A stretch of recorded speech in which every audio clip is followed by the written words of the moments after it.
that's kind of like culture and politics. But like when it comes to finance or economics, a lot of that is very, very, very, very, very, very, very absurdly complicated at the macro level. Like there's just, when he says there's a lot of complexity, like you can spend your life studying certain things and still get predictions wrong on things. This is why we don't have like the master economic formula or the master thing. You have it's just a lot of different people that are hopefully really well expertised, that are hopefully oriented in the right direction, with hopefully everyone else who is working as part of the system either understanding that they're heading towards a similar goal, or there are enough safeguards to keep everybody. It's like it's a little bit of alchemy, but it's a lot of it's just very complex. Like economics is a billion different variables, and like all billion variables are all interrelated to every other billion variable that can all change at any point. It's just like it's very, very, very complicated. Yeah, what he's saying. Yeah. Whereas somebody like Bannon, and it sounds like this is a genuine belief that Bannon has, and not just him lying or whatever. Bannon sounds like he's one of the guys that doesn't understand finance very well, and he seems to think that like the elites can control everything more than they probably can. Whereas Bannon thinks that like, I think the elites can just push a button and call for more inflation or something. Epstein would probably say, well, the interactions are a lot more sophisticated than that, or it's hard to say that every outcome that the system produces is intentional or something. That's what they're talking about, kind of. And they're never going to hear my voice. So a little bit, you got to repeat in your answer, you got to repeat what my question was. Oh, a little bit. Okay. Santa Fe Institute. Why, when you're at the top of your game on Wall Street, do you decide to finance, which was at the time, or endow, or become the donor or sponsor, however you want to say it, for what was considered the most cutting-edge group of mathematicians in the world? Action. So Santa Fe Institute in the late 80s, early 90s, I was interested, I was on the board of Rockefeller. So that starts, Rockefeller University, formed by John D. Rockefeller to sort of give back to the community. It's east side of Manhattan, except it was old. It was sort of old-fashioned. They were talking about medicine, and medicine by itself was, again, subject to the ideas of science. They were trying to use science to find cures for disease. And I said, no, we need to do something different. We need to start interdisciplinary work. How did a schmuck like you get on the board of Rockefeller? What year was that? I don't remember. I think 89 and 91. So that's one of the most prestigious research places in the world, correct? Yes. Okay. How did a guy like you get on the board of a blue blood, internationally known, hard research, Nobel Prize winners all over the place? How do they pick a guy like you, a trader or basically some guy from Bear Stearns? Good question. So I was asked to be on the board of Rockefeller, and I think I was on the board of Rockefeller. There was a money manager who said Rockefeller needs someone with financial expertise because the university is growing and there's lots of new things. You have to, again, we go back to the original discussion the last time. Up until the mid-'80s or sort of mid-'70s, the most important thing was your name. If you were Rockefeller, you already were considered to be brilliant. If you were head of General Motors, it was your reputation. It was who you knew, who your family was, what was your character. And then in the mid-'70s, basically, if you remember, you probably had a calculator. It was very advanced in those days to have a Texas Instrument calculator, where it could, by putting in the numbers, it would multiply for you to do square roots. And that was the first, and everyone who had a calculator was already advanced on Wall Street. A simple calculator, almost like your accountant. The most important parts of business were really now going to calculations. So it's not only mathematics, but it's things that could be calculated. Reputation couldn't be calculated. I could give you, are you a 10 on a reputation scale, an 8? What does it mean to have a measurement of your reputation? We'll get to that later. But places like Rockefeller needed someone to say, look, we're entering a different world where numbers and the numbers of companies, portfolio management was going to be balanced. It was going to be statistical. Jeffrey, could you come on the board? Potentially sit on the finance committee, Nancy Kissinger and a bunch of other people. And David Rockefeller and I got along very well. He was this unbelievable human being. Respectful to everyone. He introduced his driver as his colleague. not his driver. He would never say, this is my driver. He said, it's my colleague. And David started to explain to me world politics. So David would say, Jeffrey, money is going to be sort of the most important things. People don't understand money. You seem to have this knack for money. I said to David, tell me about your life. What was the worst and the best part of your life? So David said, when I grew up, everyone knew I was a Rockefeller. They didn't know that my father told me he would not leave me a dime. No money. But every time we went out to eat, me and my 5 friends at school, they would leave me the bill. They would expect me to pick up the check because I was a Rockefeller. And he said, I was chairman of Chase Bank.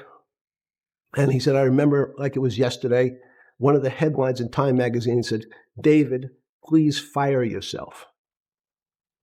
So he thought that there was a world that existed that would be a combination of both politics and business and leadership.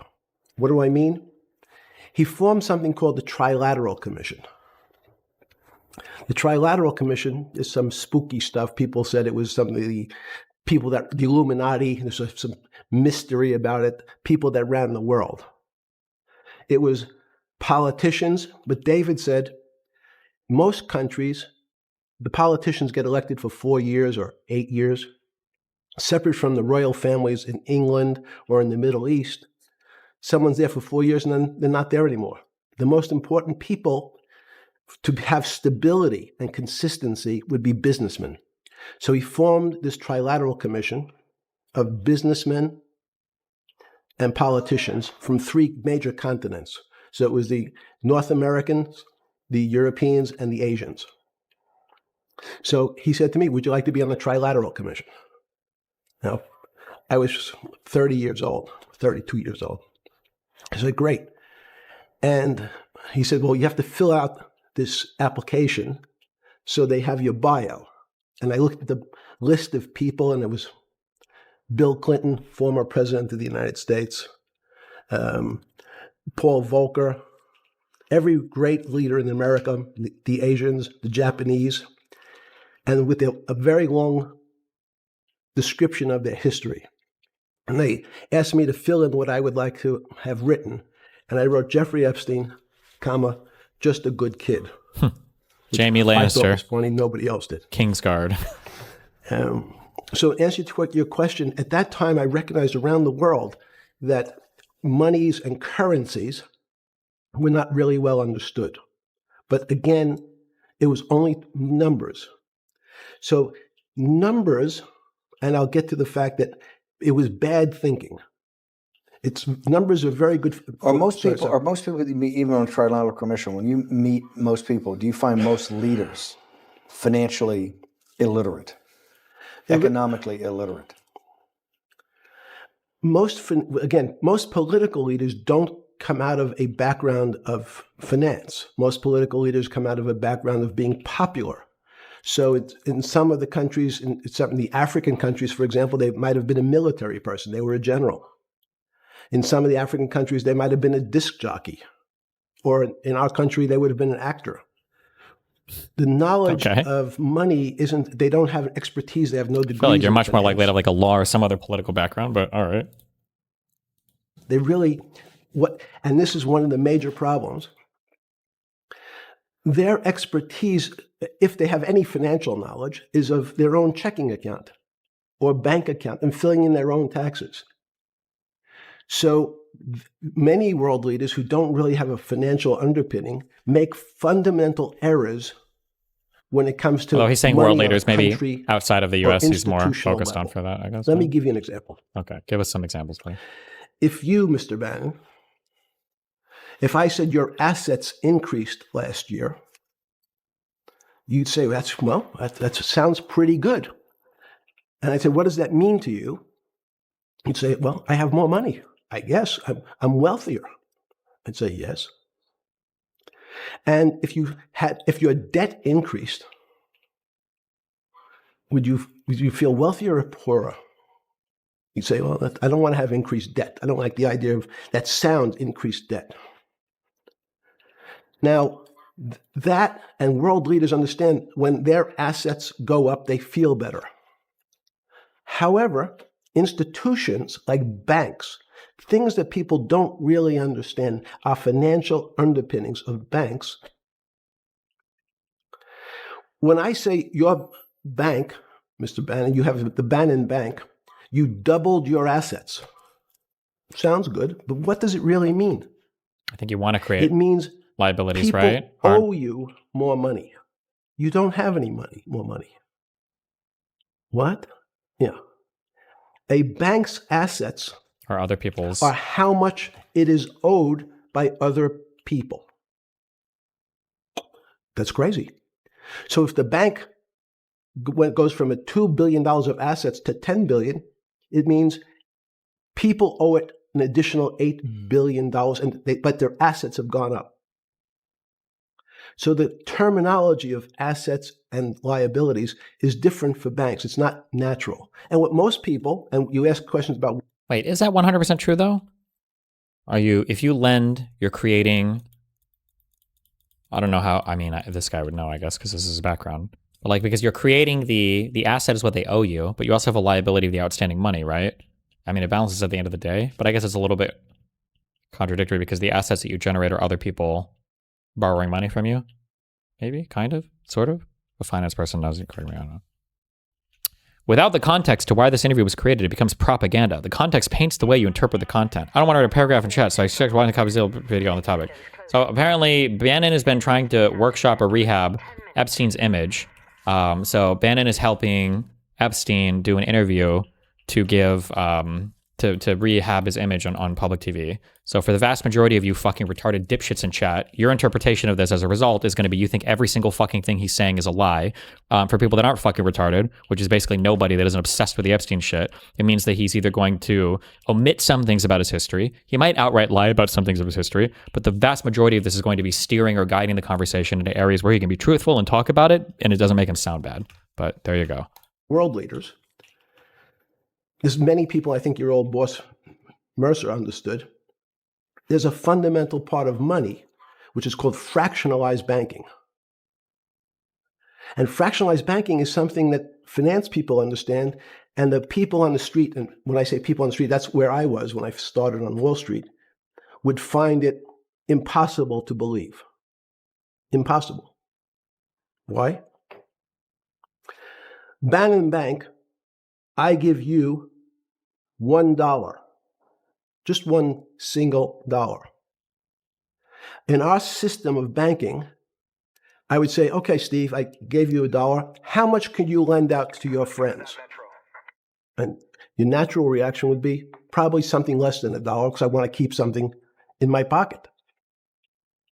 The way our system works is if you as a bank are holding my dollar, you can lend out an additional $8 or $9. No, it's impossible. I only have $1, Jeffrey. We have something called fractionalized reserves, which is if you have 1, you can lend out 9. That's the way our system works.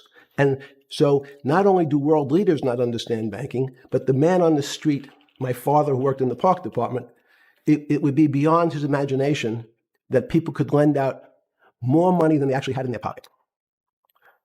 Next question. Wait, how did this, in understanding that, when you get on something like the Trilateral Commission, you're on the board at Rockefeller, which is the most advanced research. You get brought into the Trilateral, which is the elite of the elite. How, since you're only at that time 30-something, 8 years from teaching at Dalton, right? You're adult. No, 10 years. 10 years teaching at Dalton. Yes. Walk us through. I mean, put us in the room. Walk me through exactly what it felt like. What it felt like being on the board at Rockefeller. You got these Nobel laureates, and you're sitting there making decisions, and you start to meet these people at Rockefeller. And you start to meet these people at the Trilateral Commission. What did it feel like? That's a great question. So what does it feel like? I'm in the business of asking. Yeah. What does it feel like meeting some of these people like Kissinger or Rockefeller? And those are two extraordinary people. But in general, I think the people on Wall Street, I tell the story. The first day, one of the first days when I was in Wall Street, someone said to me, "Would you like to buy ATV?" And I was looking in the brochure, and I couldn't figure out what stock had a symbol of ATV. And when I finally said, "Well, I can't find it," and they said, "What's the matter with you? Do you want to buy ATV?" Which is he was selling hot television. Do you think Epstein's image was rehabable, or would interviews like this basically have been moot? Would he been? I don't know. I don't think so. The child pedophilia shit or whatever is pretty hard to get away from, but I don't know. I don't know. The thing is, I don't think that Epstein's image was probably as bad as it is now post suicide.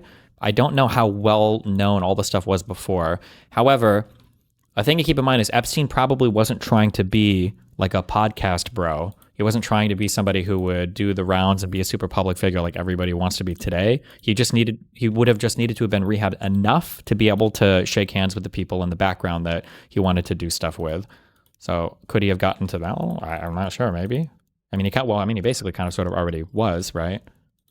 Stolen televisions from the floor of the American Stock Exchange, referred to in common parlance as the televisions fell off the truck. So I knew what that phrase meant from Coney Island. But what I found was most people, be it in business, in normal life, or in the world leaders, don't really understand money. It is something they think about. They have a sense of what it is. They certainly want more of it. But they also make statements like, we want more money, but we don't want more debt, which just shows a misunderstanding of what money at its core really is. So most people don't, they want to make it, they want to save it, but to understand it intimately is not a normal character. At the first trilateral. Wait, I'm so confused. What was the point of that TV thing? Hold on. Normal life, or when I finally said, well, I can't find it. And they said, what's the matter with you? Do you want to buy a TV? Which is, he was selling hot televisions, stolen televisions from the floor of the American Stock Exchange, referred to in common parlance as the televisions fell off the truck. So I knew what that phrase meant from Coney Island. But what I found was most people, be it in business, in normal life, or in the world leaders, don't really understand money. What would he gain, though? Wasn't he already well off? Why did he not just retire?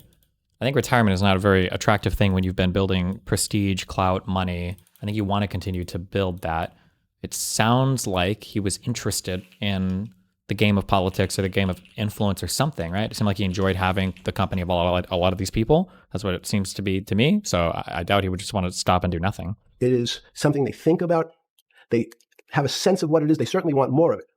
But they also make statements like, we want more money, but we don't want more debt, which just shows a misunderstanding of what money at its core really is. So most people don't, they want to make it, they want to save it, but to understand it intimately is not a normal character. At the first trilateral or something? Yeah.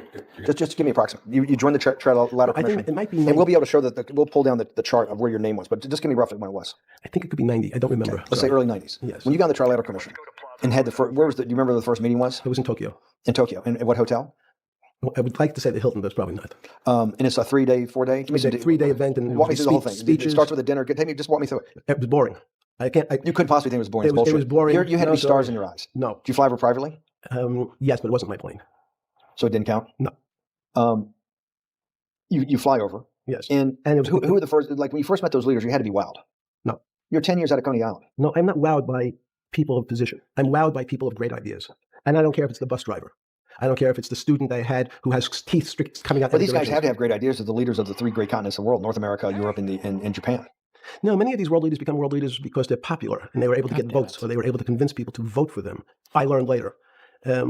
Many of them were just good at what they did in terms of politics. Remember, world leaders are politicians in general. They're not scientists. They're not intellectuals. They're not great thinkers. They're great politicians. At the first Trilateral Commission meeting that you remember in Tokyo, sometime in the early 90s, do you remember what were the big issues of the day that they were talking about, and what did you think about it? Yeah, in fact, it was funny because they were talking about inflation, and they were worried that what would happen.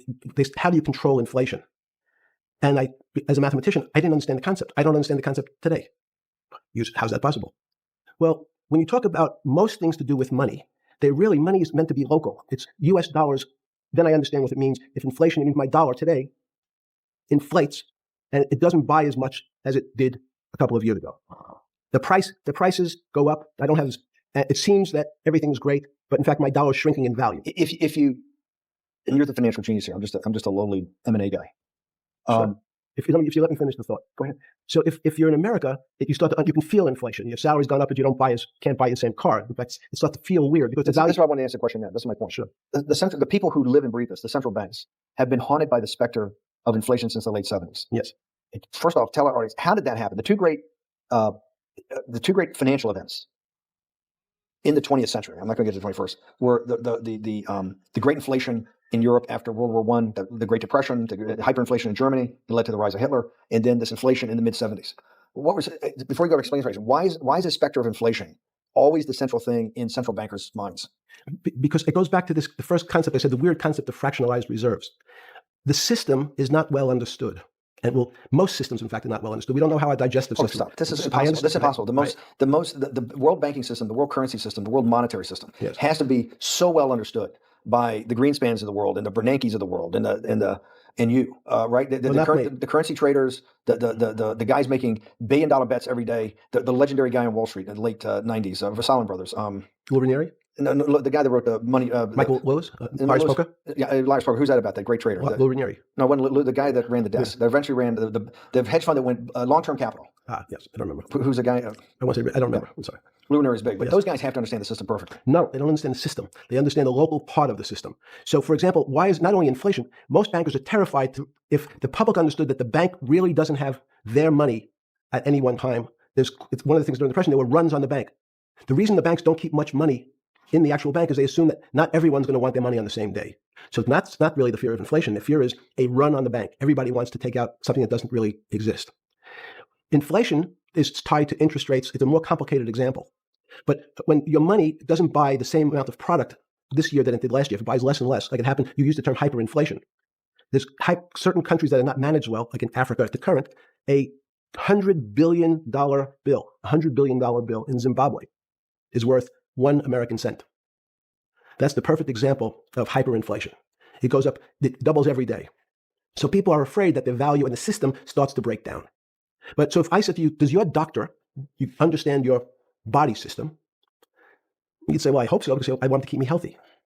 But you could have a kidney infection, you could have a heart attack, you could have a broken knee. There's lots of pieces of the system. And in fact, when you ask the question, very few doctors understand your entire body. There's a specialist for your knee, there's a specialist for your polynoidal cyst, there's a specialist for your head, and now we have specialists in different areas. So and I'm going to get to your first question about Santa Fe Institute. The world economy and your body are both comprised of little systems interacting with each other and making one big system. This is what's stunning for all the little guys out there, the populist movement, the little guys that haven't had a pay raise in 30 years. They think that these elites, have everything. They're the guys in the room making the decisions. They're the party of Davos guys. You're sitting there, you don't think many people today really understand the complexity and really all the moving pieces and how they interconnect to the world's financial system. No, not only don't they understand the complexity, and that goes back to Santa Fe Institute was an attempt of trying to see if there was a way to mathematize, formularize, or algorithmically understand what the term complexity means. That goes back to the original question. Complex systems are complex by definition, but there's not necessarily, it's not one level of complexity. We might say, well, our fingers are complex, the movements, the muscles of our hands, but it's not as complex as the blood system. Now I have a circulatory system. I have systems on top of systems, so that there's no one group of or person that really understands the way the body works. There's no one group that understands the way the financial systems work. You might understand U.S. bond market. Now, you asked about the trade of long-term capital. That was a bond fund. Very small part of this very complex system. So the goal of the Santa Fe Institute was to see, is there a way to get in? Do you think he's spitting or that he's talking like the doctor was last night? I don't know Epstein's background financially that well. I don't know what his job was, but I'm pretty sure everything he's saying here is true.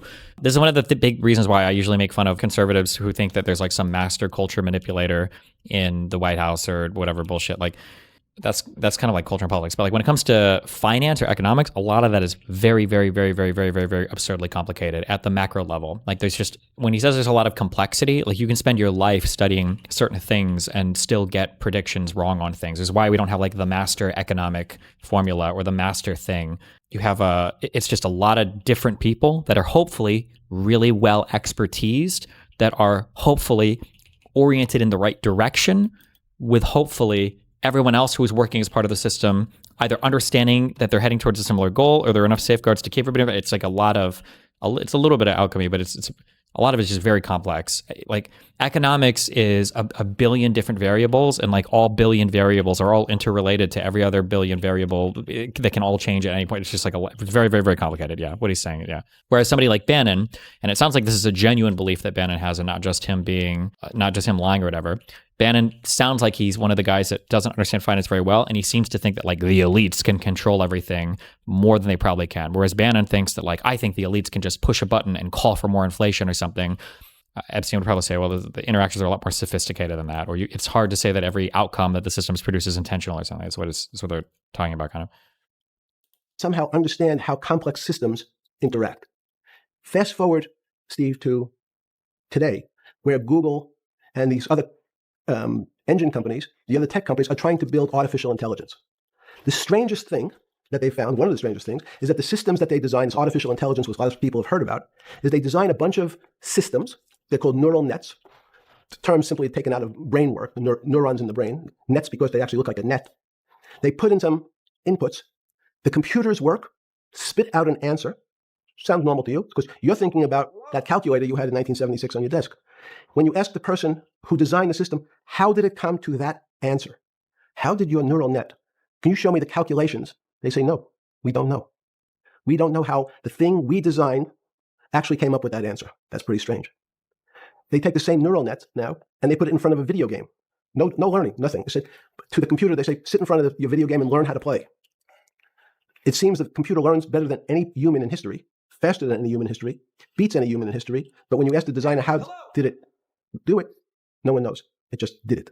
So that's the first little touch of things that we already have gotten to a place where we don't understand it and we build it. On Sunday afternoon, September 14th, 2008, where were you? Sorry? It was the night they put Lehman Brothers in bankruptcy in London. I was in jail. Seriously? Yes. So the financial crisis of 2008 happened when you were in jail? Yes. Oh, this is going to be so amazing. This is going to be so amazing. I take it you didn't have your Wall Street Journal dropped off to you in the morning, your Financial Times. No. How did you hear about because I want I forgot about this, but yes. I'm trying to get this going to be amazing. Let's go back and do that again. Sunday afternoon, because I want to find out about people, the geniuses understanding the complexity of the financial system. Because I think the best example we have is the financial crisis, the crash of 2008. Sunday afternoon, September 14th, I think it was, 2008, is when they were working feverishly in Midtown Manhattan at the Lehman Brothers offices and various law firms around town, and with the Secretary of Treasury in the Federal Reserve, what they're going to do with Lehman. They decided they weren't going to save it. And so they prepared to put it into bankruptcy at the opening of the market in London the next day. How did you hear about what was going to happen to Lehman Brothers, and what did you immediately think when you heard that it was going to be put into bankruptcy? I'm glad you asked that question. I was in solitary confinement Jesus. September 14th. And again, some of the public stories about the wonderful time I had in jail and my work release, which didn't come until months after. I'd been there since June in an 8x10 cell with a bed in the back, a 6-foot bed in the back, a chrome sink with a toilet attached to it, and a little piece of metal sticking out that was supposed to act as a table. Now, since I was in jail, there were no books. Why? There's no library. No library, but you're in jail. No, I was in jail, not prison. So in jail, I was in a place that was called the Special Housing Unit, which is for the roughest, toughest, meanest people. They had put me there, they said, for my own protection. So I was in an 8x10 cell with a little slit in the door where they would serve my food on a tray about 9 inches by 4 inches. And then as soon as I finished eating, they'd take the tray and close it down. And one of the guards said, do you understand there's Wall Street's crashing? I'm worried about my pension fund. What should I do? And I said, sorry, Wall Street's crashing? What's happened? And he said, there's some crisis and some companies are going bankrupt. I said, are you sure? And he said, yeah, it's all over the papers. We're all terrified. We're going to lose our life savings because we have either a 401k or our pension funds. We don't know anything about money. Mr. Epstein, can you tell us what's going on? Am I going to be able to afford my children's education? Am I going to be bankrupt like this company called Lehman Brothers? And there's another company on the front page today called Bear Stearns. Oh, no, I said. Why? Because that's the company I was a partner in. And in fact, that was a company I had a very large investment in. So, there's a great story. I didn't have my Wall Street Journal, but in the early mornings, you're allowed to make 2 phone calls. Collect. Called his broker. You pick up the phone. Or somebody to sell. You can dial a I don't know number, if he would even have a broker. When the person picks up, they say, you're getting a call from the Palm Beach County Jail. Will you accept reverse charges? And the person either says yes, and the call goes through, or the person says no. The person I called was Jimmy Kane, the president of Bear Stearns. And I said, tell me what's going on. And so that my knowledge of the financial crisis happened with Jimmy, who was at the center of the storm, telling me about what Lehman had gone under, and they were trying to figure out a way, should they bail out Bear Stearns? Did it strike you at the time of the mess you had made of your life to be in a situation that you're one of the greatest financial minds in the world, looked at by world leaders and asked your thinking by the most prominent and important people in the world, and here you are in solitary confinement. You got to make a collect call to somebody. Did it strike you at the time how all the threads of your life had come together and put you in a position, or you had put yourself in that position? No.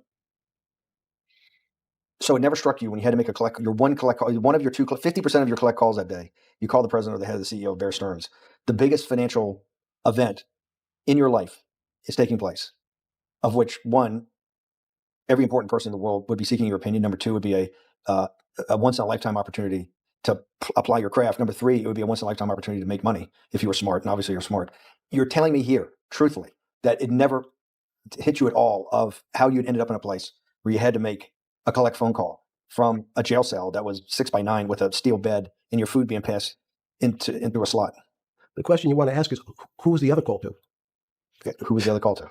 The other call was to my friend at JP Morgan, who was then, I didn't know at the time, trying to buy Bear Stearns. So at one point, I had two phones. It was difficult because they're afraid people are going to hang themselves with the phone cord. So they don't actually come together when they're pretty short. So I was actually going between two phones talking to Bear Stearns and JP Morgan at the same time. So I found it amusing. And it never struck you about how to end up in a situation like this? No, that would be probably me. I would be too self-aware. Fuck. You can't possibly expect me to believe this. I know. I don't believe it. You're telling me that during that day, you never had a moment. You sat there and go, what the fuck have I done with my life? I'm in a 6x9 jail cell when I should be on a train desk, or I should be in my $250 million, greatest townhouse in New York City, taking calls from the king of Saudi Arabia, the president of China, the head of Russia, the president of the United States to save the world's population from a financial debacle. You honestly expect me to believe that never happened? You're suggesting I was somewhat depressed, and how could this happen to me? I'm not saying depressed. I'm saying a moment of awareness of how could I get myself into this situation? No, I would just say how strange that this happens. Just, it's strange. I'm wearing a jumpsuit and flip-flops. What color was the jumpsuit? Brown. Brown. Brown jumpsuit. Yes. I notice I don't see you in a lot of brown. No. Brown jumpsuit and flip-flops. Flip-flops, yes. With no access to books, no access to newspapers. No access to anything. You had lived on information. Except my Almond Joy bars. I had extra Almond Joy bars. Did you eat Almond Joy bars and things like that because you're afraid of what the cooks did to your food? Yes. Is that because of that you were in for the crimes that you were in for? No, it was just, in fact, Is it because you're wealthy? Yes. How did you know that? Well, people would constantly come, if I was passing by or I'd have to go for my medical, people would either ask to borrow money or make some other types of comments about it. In the beginning, what were the comments? At the beginning, what were the comments? It serves you fucking rich guys right that you're here next to me. There was nothing about your crimes. No. So all this rumor you hear all the time about people in prison that commit the type of crimes you commit, you're saying in your personal thing is not true? No. It was all because you were rich? Yes. And it was all because they wanted to borrow money? Or get advice. Yes. Where they get advice to go long. Yeah, sure. You're telling me time to buy? You're telling me in solitary confinement they were interested in going long? Yeah. They wanted to know what does that say about human nature? Well, what I think that people find, one of the reasons they wanted to keep me in solitary confinement was they're afraid that everybody would want to know which stocks to buy. But what happened was, after this crisis, now it's on the front page of every newspaper. I don't want to lose this day. Sorry. When you first heard that, was it Bear Stearns had been kicked into bankruptcy, 6 months before? No, this is the same time. This is part of the same deal. I thought no. Bear Stearns, they saved Bear Stearns and didn't save Lehman Brothers. That's right. 6 months before they had bailed out Bear Stearns, but Bear Stearns was still a zombie. A shell of its former self. A former self, but they had quote unquote saved it. Why did they make the decision in your mind? Why did Hank Paulson and Bernanke what's this concept of moral hazard? Explain to the audience what moral hazard is, and why did they save Bear Stearns 6 months before, and why did the smartest guys in the room decide not to save Lehman Brothers?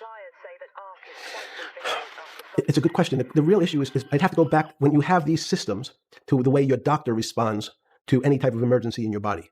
If they might decide to save your kidneys and let your gallbladder go because your gallbladder is less important to your overall system. If at that time, even it's not that long ago, the boogeyman was when said, well, what really happened? I don't know where the term comes from or why it has the name that it does, but moral hazard, I think in economics, generally refers to making sure that there's not like bad incentives or something. You want to create a moral hazard so that somebody isn't incentivized to abuse some system that leads to like the free rider problem or something. So like if it's the case that I can stand in front of a bus and by winking my eye, it gives me a free candy bar, and there's absolutely no downside to winking in front of the bus every single day and just getting infinite candy bars, you would expect a whole bunch of people to show up and just get tons of free candy bars. There's no moral hazard. There's nothing that prevents somebody from abusing that system. I don't know why it's called moral hazard, but he didn't explain that, and I don't know why necessarily why Bannon was asking about. Jeffrey, what really happened? What is this financial crisis? And some of the progressives and the right wing blame it on. Or maybe Bannon is implying that there should be a moral hazard for financial institutions to not engage in risky behavior. Maybe is what he was implying, which I kind of agree with. But God damn it, banks. It was the bank's fault, and it's the fault of this very esoteric, unknown concept of derivatives. It was really the derivatives that caused this financial crisis because the derivatives got somehow out of control in the Mickey Mouse. And that was the way you started your road to a billionaire went right through derivatives. Yes, but derivatives were not the cause. Derivatives were not the cause at all. It's like saying your hair was the cause of your heart attack because it was on top of your head. So what when was you the fell down. cause? There isn't, let me say, there's no one specific cause. These are system collapses. So many times when they have to make your death certificate, when you say, well, what did he die from? They'll say heart failure. But if you say, what was the cause of his heart failure? Well, he had low blood pressure, his sugar was high, he was diabetic, he had all these other problems. But they say, no, we need a word on your death certificate. Did he die from brain damage? Did he die from heart failure? That's the financial crisis. Many people said, well, what caused it? They wrote, like on its death certificate, derivatives. But derivatives were not. Moral hazard is being able to take risks without risk of bankruptcy. Does moral hazard imply you have to be able to take a personal risk? I thought moral hazard is when you could theoretically infinitely consume a thing at no cost to yourself, basically. In economic, maybe there's a risk factor. That would make more sense, I guess. Maybe, or I still don't always call moral hazard. In economics, a moral hazard is a situation where an economic actor has an incentive to increase its exposure to risk because it will not bear the full cost associated with that risk. Oh, okay. So there's a risk factor. Oh, okay. This makes more sense. So then basically, and I guess maybe car insurance would be a concept related to moral hazard. If you genuinely thought that you would have absolutely no responsibility for what would happen in an accident, that the car insurance would always pick up the bill and save you from criminal charges, then you could theoretically drive in a much more risky manner because you know that the insurance company is going to pick it up at the end of the day. So the moral hazard there would be the insurer or whatever, I guess. Okay, that makes more sense.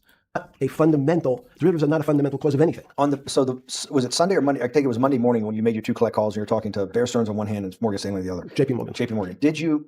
That was Monday morning. Did you, Jeffrey, being one of the financial geniuses in the world, did you understand what Lehman Brothers going into bankruptcy, the domino effect, that by Thursday, the financial system would be under such extremis that if it didn't have $1 trillion cash infusion in the United States, it might collapse? Did you know that at the time? Did you view that at the time? Yes. You did? Yeah. Why? Again, I don't want to bore you or the audience with the idea of that by Thursday, the financial system would be under such extremis that if it didn't have $1 trillion cash infusion in the United States, it might collapse. Did you know that at the time? Did you view that at the time? Yes. You did? Yeah. Why? Again, I don't want to bore you or the audience with the idea of it's a medical procedure, but you had system failures. So you'd recognize that if I said to you, did you realize when your father was on the ground and he was clutching his chest and he couldn't breathe, it was a bad situation, he could die. That's how I saw it. Did you immediately think about the commercial paper market? I mean, the mechanical triggers that actually you had to blow through these circuit boards. Did you know the circuits? Did you understand the circuits?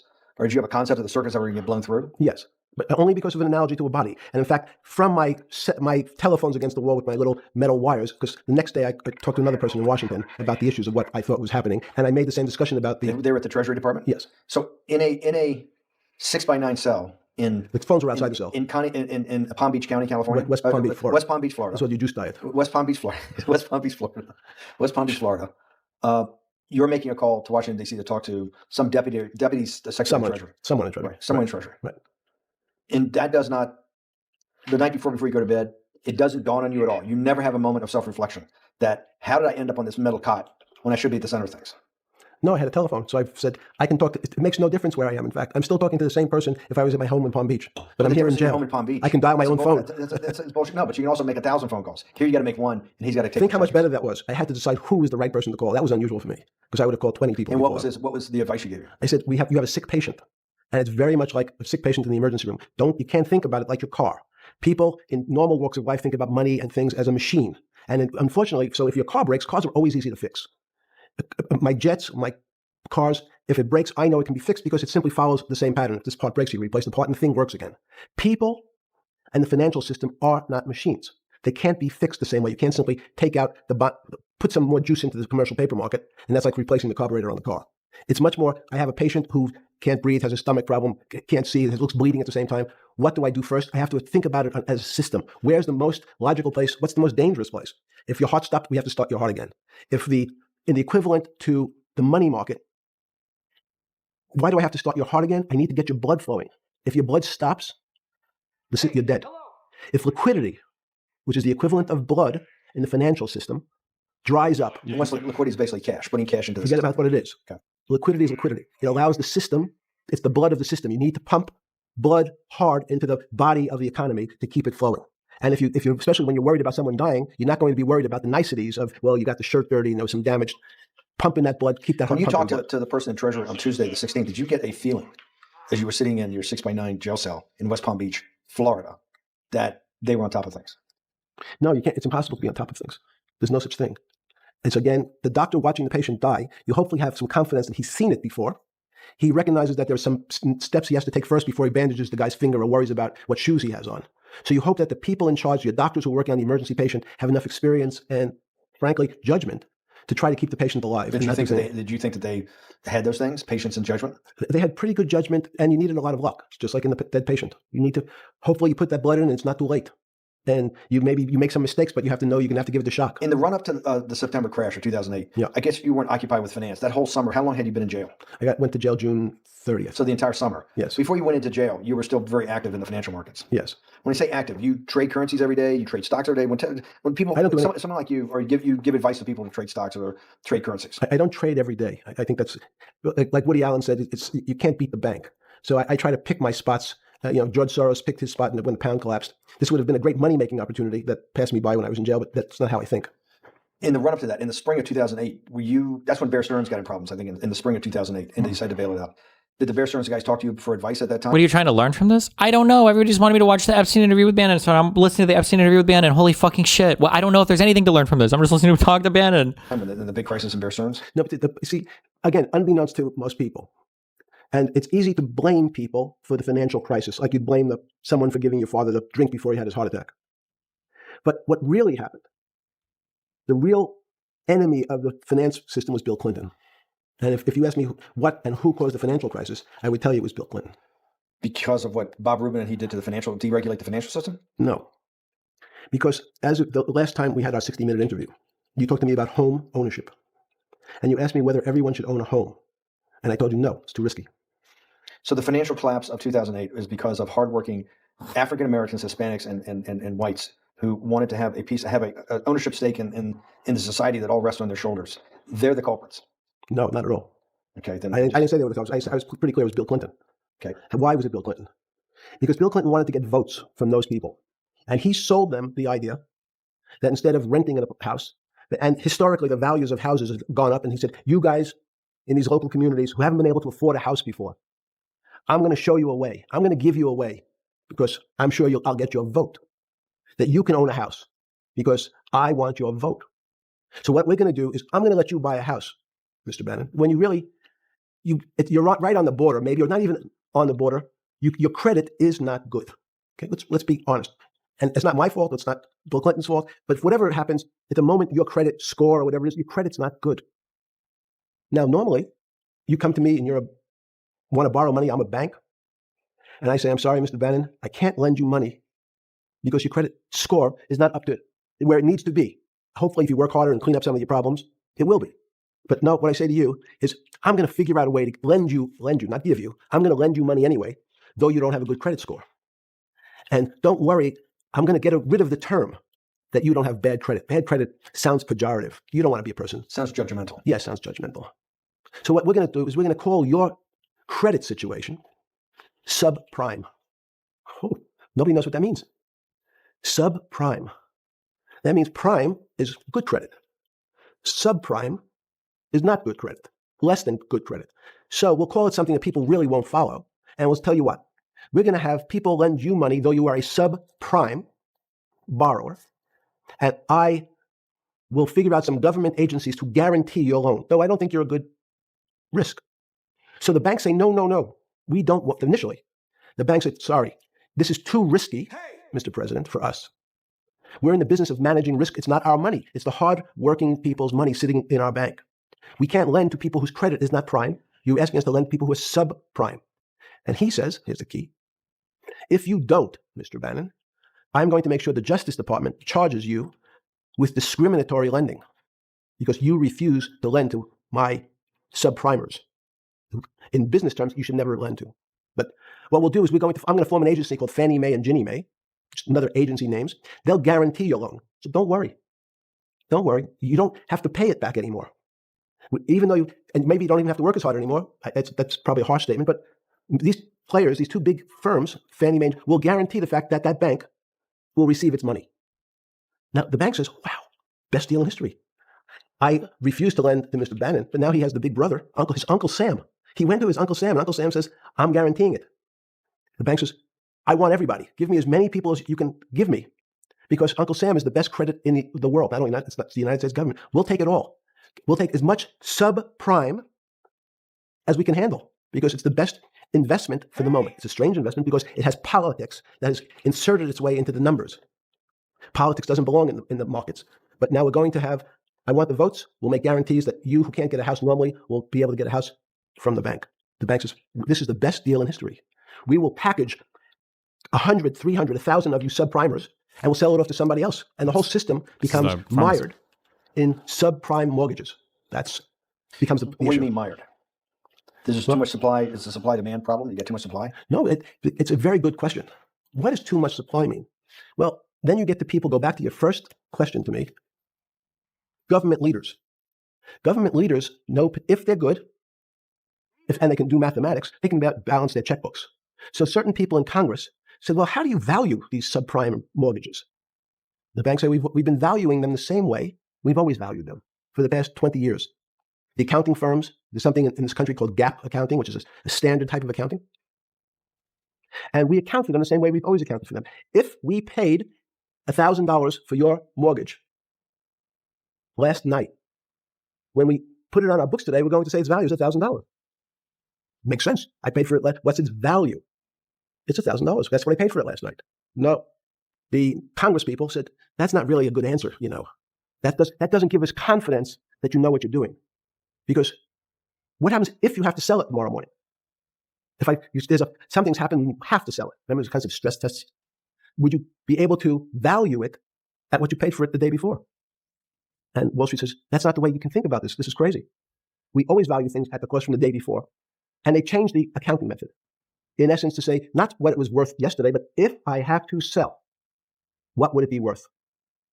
That's impossible. So what happens is every bank now has to value something they bought yesterday at lower than they paid. Never before in 20 years did they have to do this. So something they bought at 1,000, on their books was 1,000, is now 990. That starts to, you asked the question about what did I start to think about. Everything you're explaining so far correct? Yes. Something's 1,000 and 990. This person now has to value it at 980. When did you first start? But I don't know why we're doing, I don't know what Bannon's goal is for doing all this. Purpose. Understanding Bill Clinton in all this. Did you change glasses? Yes. Okay. I changed shirt. I saw that black. Are you okay with you? Yeah, great. I think we're going to have all kinds of changes. I'm experimenting. Yeah. Okay. When did you get a feeling? Did you ever anticipate, before it happened, something like 2008 could happen? No. How could that be? It's the word, I can beat it to death, is that it's very much like would I anticipate I'll have a heart attack tomorrow? Unlikely. Was 2008 a heart attack? It's skewing his public image from disgraced pedophile to financial Jesus. Or I'm sorry, genius. This is not a financial genius. It's just a standard accounting of what happened over the financial crisis. But I mean, I know that's what Bannon's goal was for this interview, but I don't know how many people are going to listen to this and give a fuck about whatever this shit is. Or stroke, debilitate. It's a better, it was both. But why was it both? Because in fact, as I said, the blood was getting dried up in the system, and the head, which is sort of the central bank, wasn't working. So to some extent, it was a combination. It was just a crisis. Did you see that building up over time? It's always been lurking in the background. I mean, if you have an older parent, would you say it's possible? Did you anticipate him having a heart attack today? No, you hope things are going to go better and maybe they'll fix it up. The system was getting too complex, and it wasn't based on derivatives, because what people keep forgetting, and as I was just explaining, Wall Street, and in many professions, including Wall Street makes it sound complicated. They don't want the little guy to understand what they do, because they make so much money and they don't do very much. So they couch it in words like derivative and stock options and commodity futures and different types of contracts. It's all... I feel like at the time, getting the inside scoop on someone who was huge in the financial space would have been interesting to people. No, it's not. Nobody gives a fuck. Everybody just wants to hear their own little narratives fulfilled or whatever, and people get really ass-pained when you point out anything that goes against their narrative. So no, nobody gives at least the American population doesn't give a fuck about anything like this. Everyone is capable of understanding it. It is not complicated. But Wall Street, because they make so much money from doing fairly simple things, needs to make it more complicated than it really is. We had a very big recession in the early 90s based upon real estate and Japan basically imploding. Let's again, okay. You had a recession in the 90s. I don't know what it's based upon. It's always interesting to look back and say, separate from there's certain triggers, like in the 70s there was What do you think it was based upon, the 90s downturn? Clearly there was a huge downturn. No, I know there was a downturn. That's what I know for sure. That's a fact. Everything else is sort of speculation about why did he have... I understand that, but there's some speculation that has 0% probability of being true, and there's others that have 90%. In the range, when you look at the range of alternatives of what could have caused it in 90, and what I'm trying to do is get you all the way up to 2008. Look, you're the smartest guy in the room, right? You know that. Do you think there's anybody in the world today Oops, this is going to be a bad question. No, but do you think anybody in the world today, the Alan Greenspans, the Bernankes, is there any central banker you know, Fucking any retard. partner of any Wall Street firm, Trying to have anybody running peaceful the trading cues, desk, I would take it motherfucker. that would be, or anybody at Larry Fink at BlackRock, Steve Schwartzman at Blackstone. Probably a free kid the too. top 100 financial guys, and let's throw in a couple of Nobel economists, and let's throw in the best professors at Wharton, at Harvard, at Stanford. Do you think that there's anybody that understands money or understands the world's financial system as good as you? There must be. But it doesn't come to the top of the head. No. Okay, fine. Now that I've gotten that, let's go back to 1990. In that arc from the fall of the Berlin Wall to 2008. Good. We started with the implosion in Tokyo of the Japanese economy, Japanese financial markets. We had the huge run up in internet stocks, right? We had the implosion of that in 2000.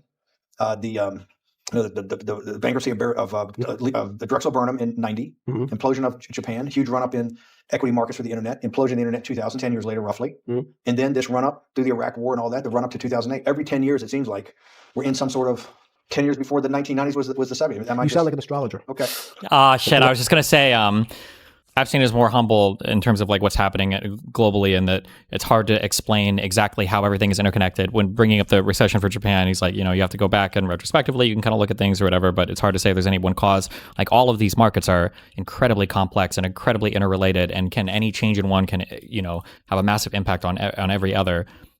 But then like Bannon wants to see the constellations. Like, well, what about every 10 years there's a thing, and that must mean it's being caused by somebody else, and this is a thing. And it's like, yeah. So it seems like, it feels like Bannon really does believe this stuff, assuming he's being genuine in his conversations here. Asmongold was calling Epstein a financial Jesus when he watched this video. That's because Asmongold doesn't know fuck all about anything related to really anything. But like nothing, I mean, you could have watched, I think, right, The Big Short and gotten at least as much as what Epstein was talking about for the 2008 financial crisis. Like you could have gotten at least that much. I agree with you, a mathematician. It just seems to me a pattern of every 10 years. That's misleading. That's exactly right. Because people like to see patterns. People like to see patterns where there are none. Yeah. So a pattern of a financial crisis every 10 years is just in my mind. Yes. Long-term capital that had to be bailed out back in the late 90s when everybody panicked. And that wasn't a big, that bailout today would look small. And it was $5 billion or was $30 billion. Businesses fail all the time. But they long-term capital, the Federal Reserve stepped in. I'm saying people go bad. Things go bad all the time. Yes, you're correct. The audience is watching this, the little guys, they go bankrupt all the time and nobody gives a shit. You know why? They're a little guy. But when long-term capital management goes bankrupt, or Bear Stearns goes bankrupt, or Lehman Brothers goes bankrupt, people care because it's an unfair characterization. Why do you say that? Because again, it's the complexity of the situation. If you think about you have a complex system. You have your body. Now, in fact, the little guy is my finger. This is Bear Stearns is your heart. That's correct. The banking system is my heart. The system, I can't risk my because remember, it's not only my. You haven't been able to name. Hang on. You haven't. Hang on. No, hang on. I was trying to hang. I want to see if the hang on. No, you haven't been able. You're not good enough yet. You're like junior wizard trying to do it. You haven't. Yes. Okay, since we can't name another guy that's as good as you. There may be a couple out there. You're not bragging. You're humble. It had to be sometime. Please tell me there was some time before you went to jail and basically got cut off from daily information in the summer of 2008 that you started to get very nervous that this complex system, that something was deeply wrong. Okay, first. When I say no one understands the system better than I do, it doesn't mean I. You always sound like a doctor. You're afraid he's going to get sued for giving a thing. Yes, you're not taking on any liability. There's no contingent liability here for you. No. But the word "understand" is the problem. Okay. I don't understand the system, so I don't understand the financial system. Please stop. You cannot sit here and tell me. No. What we just went through. I'll go through again. The hedge fund managers, the money managers, the central bankers, the commercial bankers, the heads of the investment banks, the heads of all the trading desks, the top economists, and I'll throw in the business school lectures at Stanford. Of all the top 200, 250, you can't name at the top of your head the guys are at least at your level. You have to understand it somewhat. No. Sorry. Bannon just has no clue how complicated all these things are, but most conspiracy theorists don't. This is kind of my whole thing also with like the FBI and all the different conspiracy theories around murdering civilians for the IDF or whatever. People just, actually this kind of plays into the thing I used to say all the time is people sometimes don't understand the strength of the claim that they're putting forth when they make a claim about a particular thing. When somebody says something like, oh, like the election was stolen in Georgia, you don't understand that by saying that you're alleging the greatest voter conspiracy in potentially the history of the entire planet, of all mankind, of all time, of all of human history. That would be like the greatest thing, the greatest conspiracy of all time. Or when people say things like, oh, like I think that the government is controlling our culture, whatever, like nobody has that level of control. No communist, socialist empire, no fascist empire. Nobody's had that, the ability to control culture that much. People can push it in certain directions and through mass amounts of efforts can hope to guide it into certain directions and can try to destroy things. That's easier. But the idea that one guy just has like the master comprehension of all these things it's childlike naivety when it comes to these systems. We all don't understand it. No one understands it. It's a miracle. That's part of the problem. It's impossible to understand. That word understand simply means if this happens here, that will happen there. It's predictable. Understanding means it's predictable. It's not predictable. That's the problem. In complex systems, that was the fascination. Is there a way to tease out some level of predictability? So No, in fact, you would ask the question. It's a great question, which was it a stroke or a heart attack? Now, most people don't know that before they were going to have a stroke, they had a stroke. They just have a stroke. Do they understand why? In hindsight, you go back and you can make lots of explanations. It might sound good. And if you're talking to the working man, you're using language that he'll never understand. It's complex. So he, just like going to his doctor, he says he has a gastrointestinal problem, he has diverticulitis, as opposed to saying, you had a stomach ache, you ate bad food. People don't like to say it in normal, everyman terms. The system had a stroke, but we don't know why. But you just, okay. Hardworking people, and there's a great social benefit, would you not agree, with people having ownership in the system? When you say ownership in the system, it doesn't mean... Let's start over. Okay. Yeah. So flip over your phone too, because Yes. I don't want anyone listening Yeah. on your phone. So maybe flip it down or something. Yeah, Yeah, who knows what the fuck comes up next? that's correct. Which one has said? KSA. I can't not believe I've got the magic moment when you're in fucking prison or jail, wherever the fuck it is, in Crazy. solitary. Now, there's a funny part that we missed, which is said. Go ahead, tell it. The funny part is what you asked me. Is there anything funnier than that? No, no. For black humor, I don't make any black comments. Sorry. You asked me what I was wearing. That's right. You're too wrapped up in the Me Too movement. Yes. So I was wearing a brown jumper and a brown pair of pants given to me by the jail with the word trustee on the back. Because you had qualified to be a trustee? Well, the funny part was it was spelled Trusty. So I wasn't really sure. I'd been a trustee in many different operations, but it was the first time it was actually printed on my back and spelled incorrectly. Probably had a higher level of being a trustee at that than you had at all the boards that you were trustees, right? Yeah, so because the trustee meant you get two devices to clean your toilet as opposed to one. Yeah, but it also meant that you had some sort of personal fiduciary own responsibility for oneself, right? In the jail? Well, that's what being a trustee is. That's why they give you two. Yes, you get two cleaners. I was a trustee in the jail because I was able to teach some of the kids to help them get their GED. So that's how they gave me a trustee job. There's no time. I got to go back to this because I'm like a dog with a bone in this thing. Yes. You can't. There's something deeply fucked up with you. At least something. Well, we know there are things deeply fucked up with this. You will get through in this film, Right. but you cannot possibly have to sit there, knowing that you came from nowhere, knowing that you went to the very top of what is considered outside of science and maybe physics, the thing people most admire because it's like alchemy, understanding high finance. To sit there in what will be the defining financial crisis of our time, like Black Friday or Black Monday, whatever it was in the Great Depression, and be there at that exact moment, triggered in part by a firm that you used to be a partner in and knew intimately well and created much of your initial net worth because of, and know that you couldn't, someone who lives on a phone, right? Yes. Because you do live on a phone, right? Correct. You had to just two collect calls. You cannot tell me sometime during that day, you did not have that conversation with yourself of how the fuck did I do this to myself to put myself in West Palm Beach in a 6x9 cell with a metal fucking bed with a brown shirt that said trustee spelled wrong. So did I find it amazing that I was there? Not amazing. I don't want to say it's not funny. Not a coincidence. It wasn't funny. Right. But Not amazing. no, it was incredible. Incredible in what way? Incredible like how do I do this to myself? No. It's Or as incredible maybe- as me sitting here in this house. They are both just two sides of the coin. That's how I think about it. That my life today is incredible. Do you consider yourself a stoic? No, I consider myself a hermit. Stoics are not very happy. Being a hermit then, being in that 6x9 cell, being in the cell, qua the cell was not the problem, right? Correct. What was the problem? The eating the almond joy bars. Because you couldn't eat the food. No, right. But remember, my life is. Did that ever strike you that I can't eat the food because somebody might have done something to it? I got to live off an almond joy bar, one a day or two a day or whatever. How many ever sneak in a day? No sneaking in. Your one almond joy bar, it did not hit you at some time? How the fuck did I do this? No. Let's go back to the spring of 2008. Were you so wrapped up in your personal issue at the time you were not spending enough time in the financial markets, or were you deeply involved in the financial markets like you normally were? No, I was involved. So we're saying that the smartest guy in the room didn't see it coming. No, of course. The bankruptcy of Bear Stearns, you just thought was a Bear Stearns problem. You didn't see it as systemic. I know you keep harping on it, but it's not. Because you're a mathematician and understand systems. It seems anybody understands that they had a systemic problem, you would at least be the first on the early search radar. If you're not going to see it, then I'm really afraid, because that means that I always assume there's at least a set of guys out there that have some sort of sense that something's not right. Imagine the guy who has a stroke or had the heart attack. When you ask him, did you feel funny the day before? He's going to tell you, yeah, I didn't feel right. Something was off. I didn't feel right. I had my stomach was right. I felt a little dizzy. I felt a little weak. But if you asked him the day before, do you think you're going to have a heart attack tomorrow? He'd say, no, I just feel a little weak. I'm a little dizzy. My stomach hurts.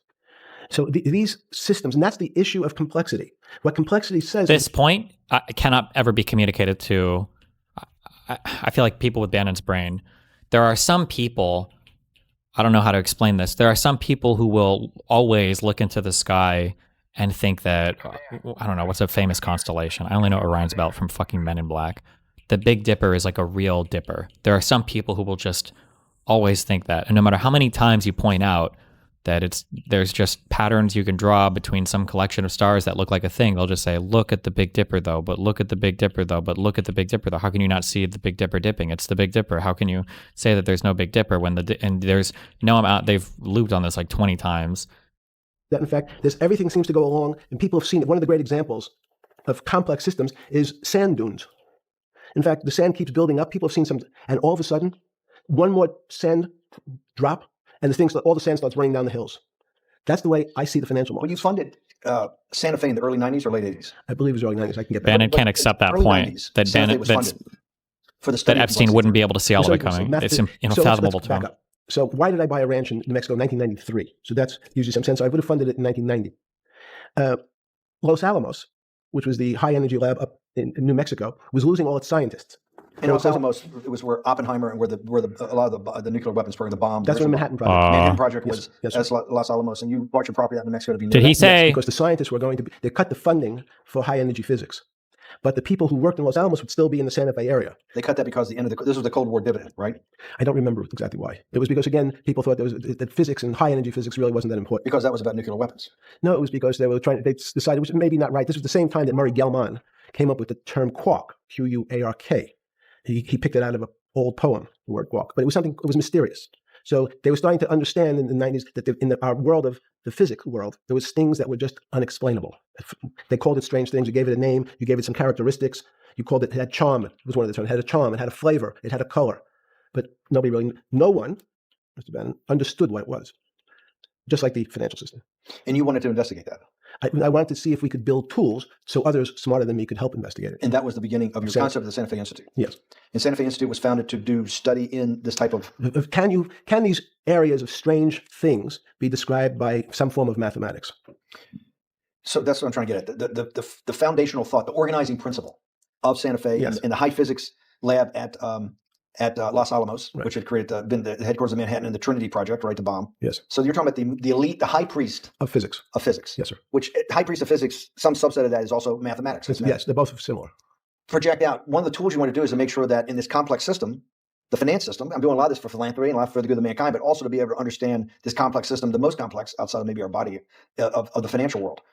Yes. Did they create tools, or were you smarter than the mid-aughts, 15 years later, than you had been then because of work that was done at Santa Fe? No, it was great. But in fact, most of my philanthropy in the area of can you describe things that appear to be unexplainable by mathematics, and can you fund people who have new ideas? And unfortunately, when someone thinks they've been able to, there's a man, Stuart Kaufman, when they think I figured out how to be able to predict the unpredictable, what appears to other people to be unpredictable. But my system, in those days was called genetic algorithms, can predict what things will happen, and they all want to make money.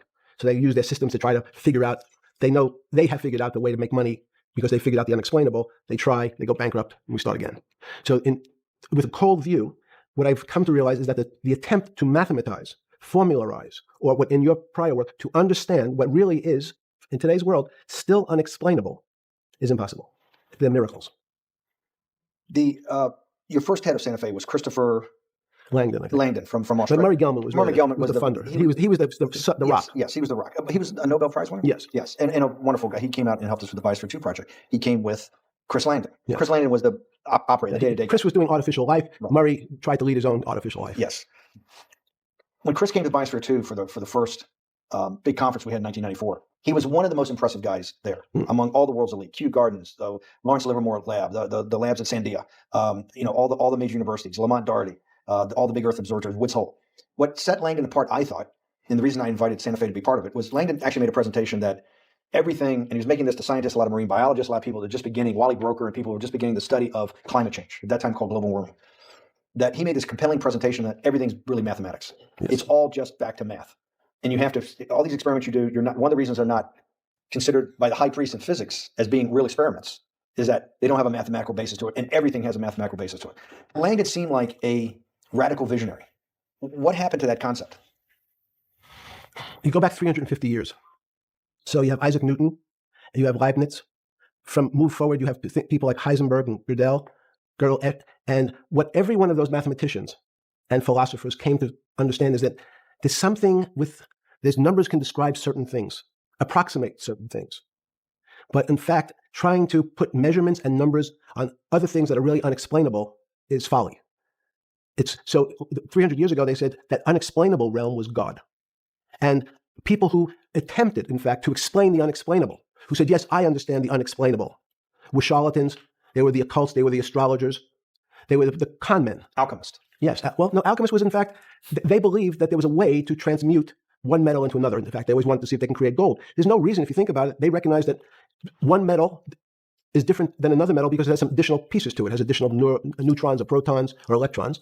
So because they thought it was a machine, they believed it was a machine, if I can take 5 protons and add 5, that gives me 10, I should be able to get gold. Move everything around inside these systems, the molecules, transmute one molecule into another, and if this molecule I've transmuted it into is gold, I'm a rich man. It's back to money.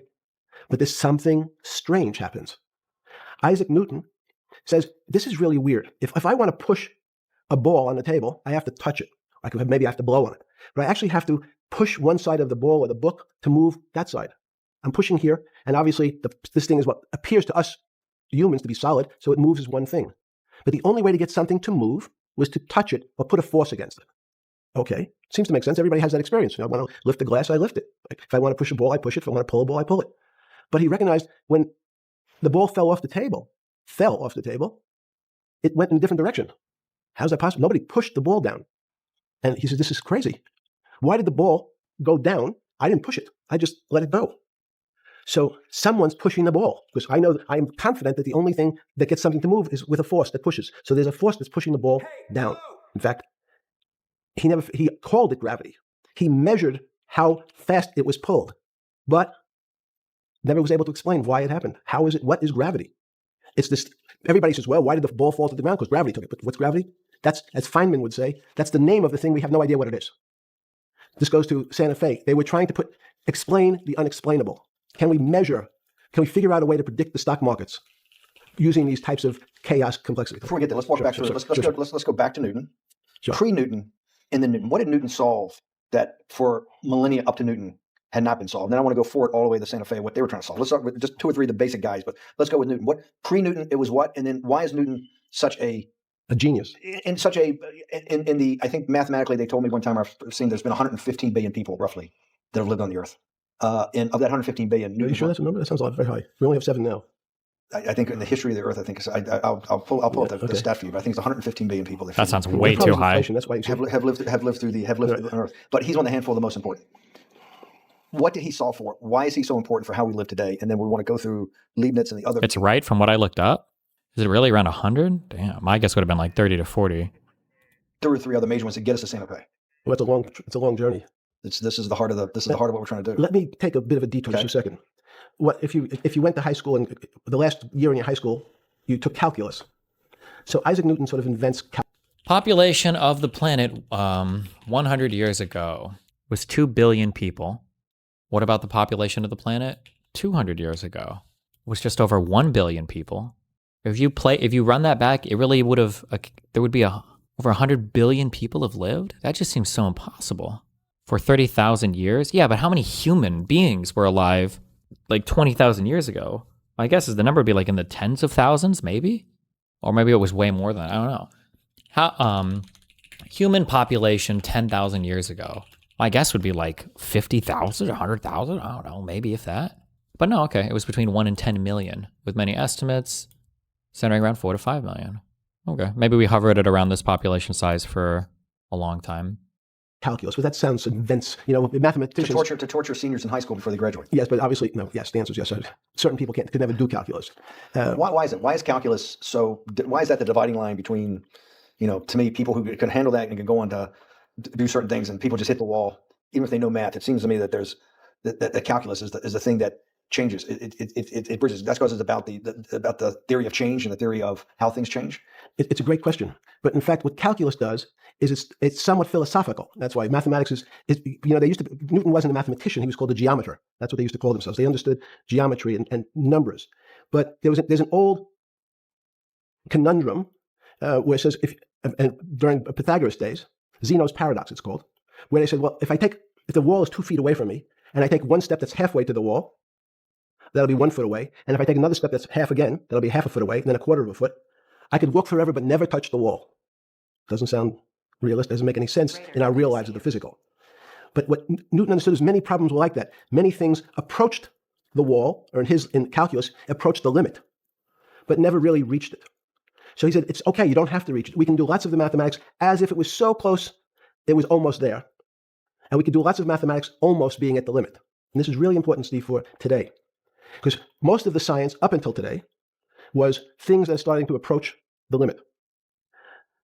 You were taught in high school that if you had 1 divided by 0, if you remember your high school algebra, you were told, what's the answer to that? Is there an answer to 1 divided by 0? No, if you were in high school, it's like, stay away from it. It's the boogeyman. You could write it down as it's undefined. It's not able to be determined.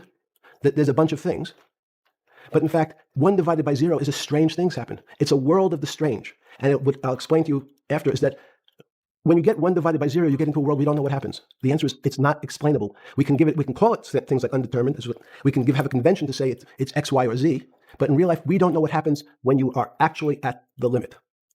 So Newton thought the same concept is that the limits were God. You got close to God, but you can never be God. He had this sort of religious interpretation.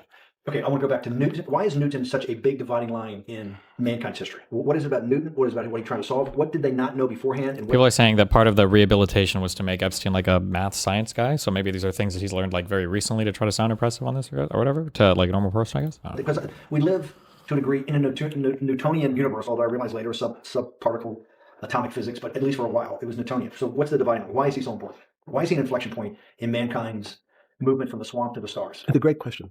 The stars were by Kepler. What Newton starts to allow us to do is to make accurate predictions. Remember that we've talked about that with money, about the things in our... What does Bannon have to gain by rehabilitating Epstein?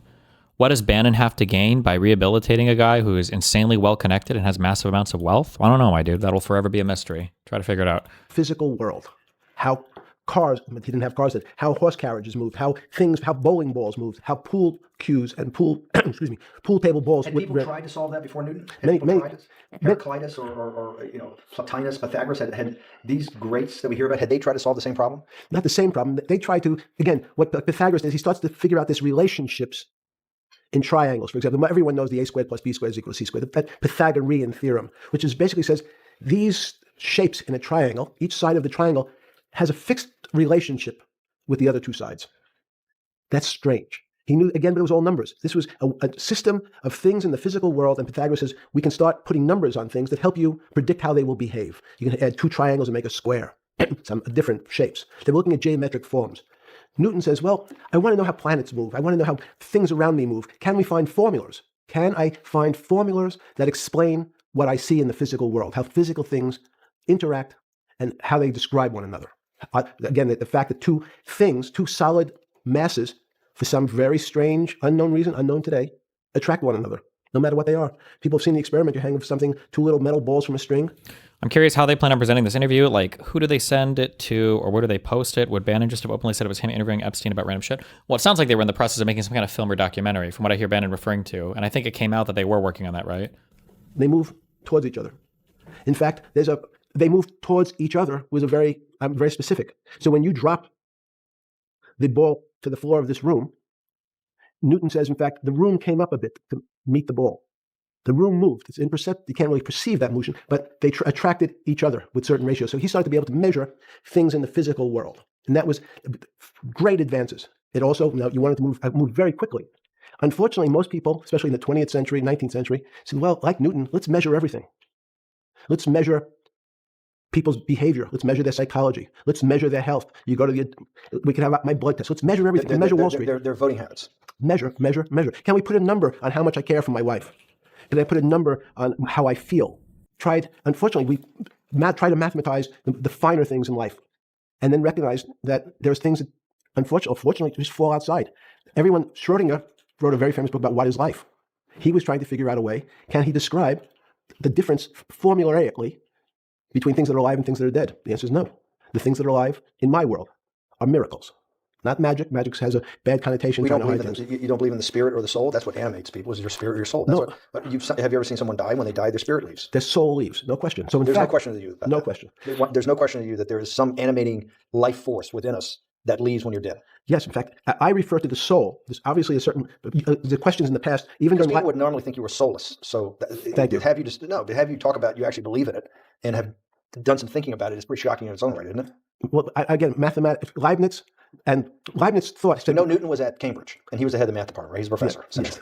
But Leibniz, was Leibniz a German professor? Yes, but what Leibniz said is the soul is so strange because God took chemicals, which is simply the material, like tables, and he somehow made this material able to have a thought. How strange is that? Not only does it have a soul, but this some way it was put together that this material substance is able to think. So when you say to me, it's obvious to everyone that there's such a thing as a soul. Now, if you're part of the charlatanville, you'll try to explain it to people. The soul I describe as the dark matter of the brain. Why is it dark matter? Because in high energy physics nowadays, you hear terms of dark matter, dark energy. Again, terminology, complicated term. Why is it dark matter? Because we can't see it, that's all. What do you mean you can't see it? Well, somehow we see something moving towards this area of darkness. Something, I can see this thing. This appears to me to be empty. It's just black, but I see it being drawn this way. So I say, well, I know if this were matter, that would follow that equation. If this was solid, it would explain the way this particle moves.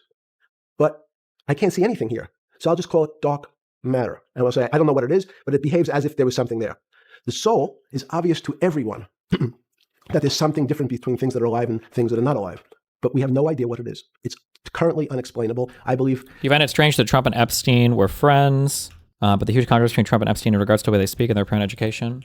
I'm sure Epstein and I'm sure Trump both have tons of different friends, but I doubt Epstein would have been friends with Trump because of his stunning intellect. Trump might have just been a funny guy to hang out with or something, and he was probably also well connected. So we need an entirely different system of analysis to try to figure out. But with Newton, with all his chemical studies and things he worked on the spiritual side, Leibniz has just talked about the soul. Schroeder talked about what it's life. If a modern scientist or someone that you funded at MIT or Harvard or one of these things talked in those types of terms, they would be considered to be a wingnut today, wouldn't they? They would not be on the path for tenure, right? Unless they were in the philosophy department. This is exactly my point. We're talking about three of the greatest mathematicians in mankind's history that have really changed mankind. Talking like this, what happened? How do we get to a situation where they could not be in the high physics? They could not be in the mathematics department or working in high energy physics. It's an easy answer. Newton was a combination of mathematician or geometer then and philosopher. And as time went on, those disciplines seemed to move apart. We had philosophy. Some of the philosophers can't do math, and some of the mathematicians. And again, mathematicians often.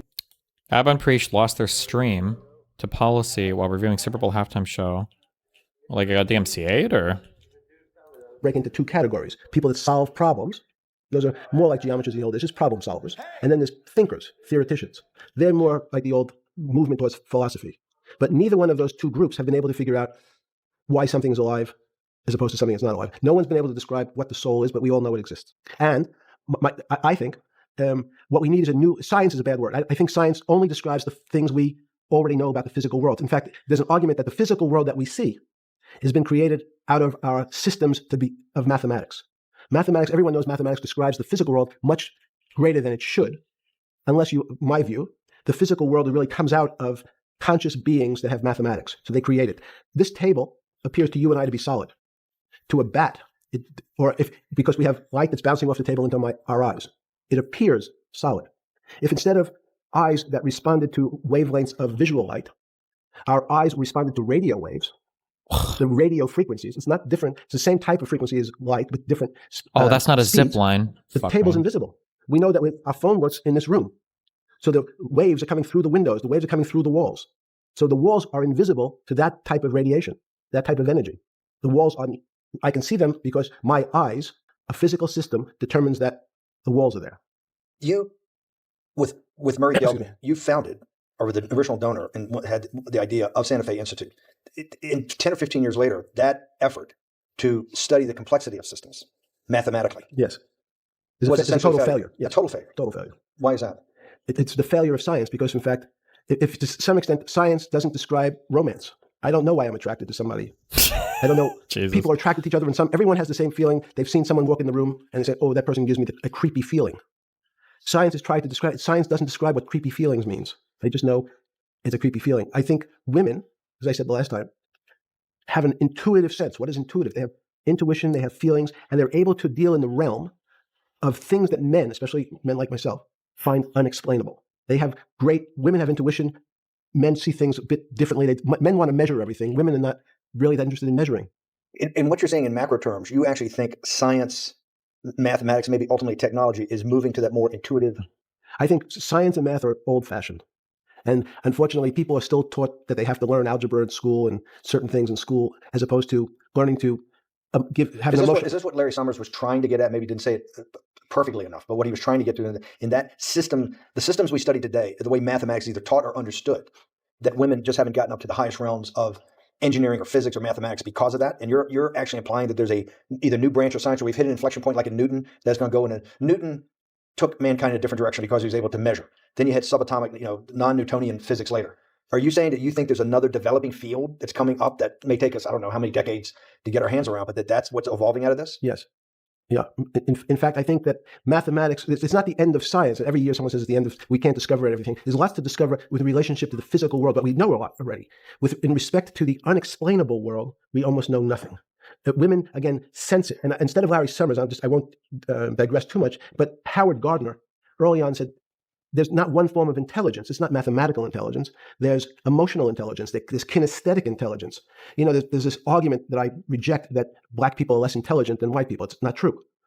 We know, for example, that if I was in the forest and I had to run from the lion or figure out a way not to be eaten, and my competition is a local African, I'm the one who's getting eaten because they have the intelligence to deal with their local environment.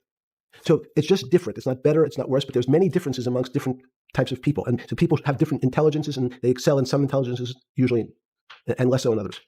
Wanting to come to, because the world of high finance is a world of pure reason, or is it a lot of emotion? I want to play WoW. Bro, I'm never playing WoW. I love you though. Okay. Central banks, when these decisions get made, is it that high church, like the high church of science of high energy physics, or is it as much emotion that comes in as much as the mathematics and the reason? That's a great question. I think if you talk to really experienced and successful traders and you ask them how they know what's going on, they can't give you an answer. They don't know. They feel it. They can feel the way the market's moving. They can feel the way the stock's moving. And that these are not very well-defined terms. It's difficult to put in mathematics terms. How did I feel it? You could look back and make guesses what I was seeing. But great traders feel it and then act on their feelings. That's the difference. Many people feel it but are afraid because they want a mathematical justification before they take that next step. When you first got on the trading desk at Bear Stearns in the late 70s or mid 70s, were you shocked by how little actual understanding of mathematics that the traders comprehended? Yeah, well, again, we had a Texas Instrument calculator. Most stockbrokers, especially before 1975, if they were good stockbrokers, could add. That's about it. They could multiply. If you could multiply, you were already in the top 15% of stockbrokers. Stockbrokers simply meant there's a story. When I went to the first person, I had no money. And I said, how much money do you make a year? And he said, $400,000. I said, impossible. I'm making $10,000. That's probably more than your family had made in its entire existence. Yes. And he makes it in a year. I said, what do you do? And he said, it's too complicated for you to understand, which is what the main thrust of Wall Street people, they want to tell you it's too complicated. Because if you understood that person was simply, he had a brother-in-law, in fact, in this case, who ran the pension fund of General Motors. His brother-in-law would call him and say, buy 1,000 IBM.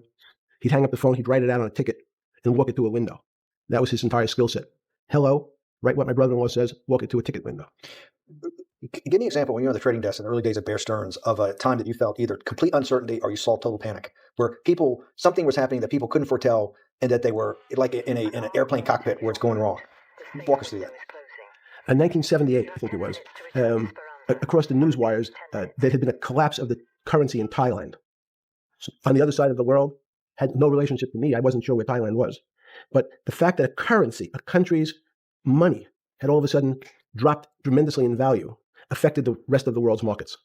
And people panicked because they'd never seen that before. A very small part of a very complex system had a shock throughout the whole system. So prices on Park Avenue apartments, the bond markets, the stock markets, every started to gyrate. There's an old mathematical expression that if a butterfly wings in Mexico make a wrong turn, it spins out, and eventually, by the time it gets to Canada, it turns into a tornado. So these are part of complex systems. So Wall Street in certain parts. Santa Fe Institute was supposed to actually come up with a formula for that, for the butterfly wings. Why in 15 years did you reach the end of at least that experiment? Every attempt to, that's why it's so exciting now, because I think certain people are starting to realize that there's so many things that are unexplainable that we have to think about them differently. Music is a great example. It's a common man's example. You know when you hear a certain song, it makes you feel a certain way. How does it do that? We don't know. We can't mathematize it. And even that music, Steve, nowadays we compress music. When you have a violin, it's compressed onto your iPhone. So what does compression mean? I'm taking lots of information and I'm cutting it into lots of pieces and squishing it together. And when I squish it or compress it, I have to take out lots of pieces, but I say that they're not very important pieces. It's those pieces that we take out when we compress data, to me, are the most interesting parts of life. You just said a while ago, part of this new search for science may go back to when people were actually talking about a soul, and you said there's no doubt in your mind that there is a soul. Describe for me what you mean by that. What do you mean by soul? What do you mean the soul different than the physical analog body that we're seeing on film right now? It's difficult to describe in words. I mean, I'm not a poet. Poems get a little closer to what that really means. But we can, even the concept of what is life becomes complicated when you deal with plants and seeds. Is a seed alive? I don't know. Certain people would say, no, it's dead. When you're a banana, one of my favorite examples is the banana that's sitting on the countertop in your kitchen today. Is it alive or dead? What do you think about human life? What is tell me about human life? But your banana is alive. That banana is breathing. It's on your. You say that's impossible, Jeffrey. No, it's not. Is the banana conscious? All these words. These are words. So everyone's trying to fit a very complicated concepts into a very small box called conscious or alive. These don't fit in that way. So if you put your banana in a bag and put another fruit in with it, the fruit ripens faster because the banana breathes with it. We don't understand most of those things. So you asked the big question. Sorry. You talk about the life. What about human life? What about it? Tell me what do you think? What do you think human life is? It's a miracle. It's a miracle. And when I say miracle, I can't explain it, and I make no attempt to explain it at the moment. We don't know how to think about it. And anyone, again, another one of the Feynman quotes when he was talking about quantum physics. He said, anyone, Jeffrey, who says they understand quantum physics and quantum mechanics and quantum behavior, you know they're lying. Let's talk about it. That's post-Newtonian. Talk about what's the difference? Who founded quantum mechanics? Why is quantum mechanics taking Newtonian physics and taking it to the next level? It forms a much broader category. Let's go back to this desk. You use the thing of Newton using this desk. Why can't Newton's theory explain everything? Why did subatomic quantum mechanics or quantum physics have to come in to explain this? Well, so let's go right back to square one. Why is it called quantum physics? So quanta is a word that simply means packet, small amount.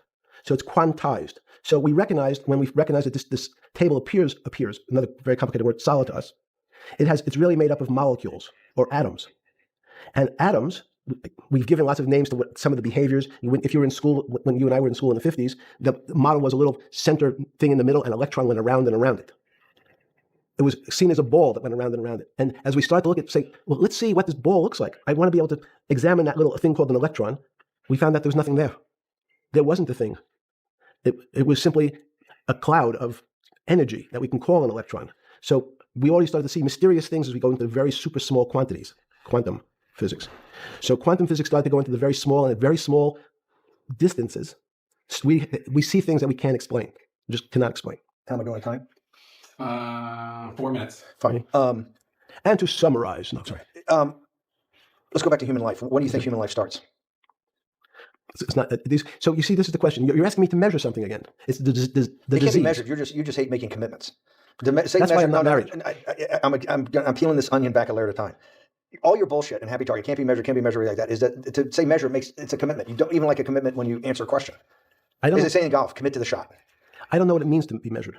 You do know what it means to be measured. You're one of the leading currency traders, hedge fund guys, or stock market financial wizards. You're in the high priesthood of high finance. You certainly know how to measure. That's why you're a billionaire. Any other answer besides that is total and complete bullshit. And you know it. I know very few things. You know things to be measured. You measure every day. You weigh and measure every day. You weigh and measure people. You weigh and measure leaders. You weigh and measure economies. You weigh and measure politics. It's a very good. You weigh and measure. Hang on. Your whole life, in fact, is measuring. So what you've now done is a great thing. Is you've used the word measure, a mathematic term, in the common vernacular and abused it. So I don't even recognize what it means. It's so abusive to my field. Why? Let's go. In mathematics, measure means what specifically? There's no specific. Hi, what's up? It's an approximation, or giving something a number. Einstein. We're not asking you to go to the ninth decimal point. We didn't say that before. No, you're not going to the ninth. What if I say measure? How tall are you? You'd say in your case 6 foot. 6 feet. But is it 6 foot 1 inch? Give or take. It's between 5'11" and 6 feet. But what's that? So the question is, I want an accurate.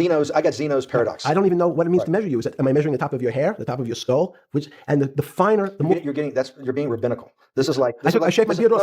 No, my point is, isn't that going through the Torah where you're parsing every definition? No, however we broadly define measure.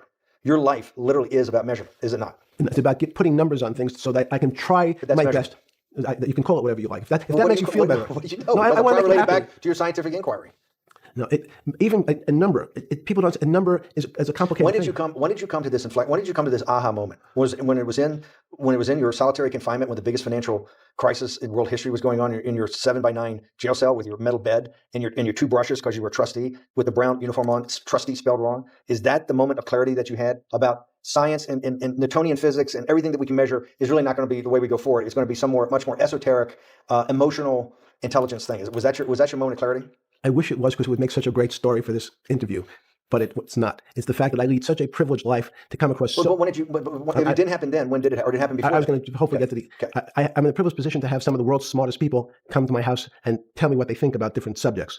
And I finally realized that the thing that they had most in common was there was this area, no matter how smart they were, that when I asked them the questions, they said they'd have to resort to a 500 or 1,000-year-old response to that question, which was, I don't know.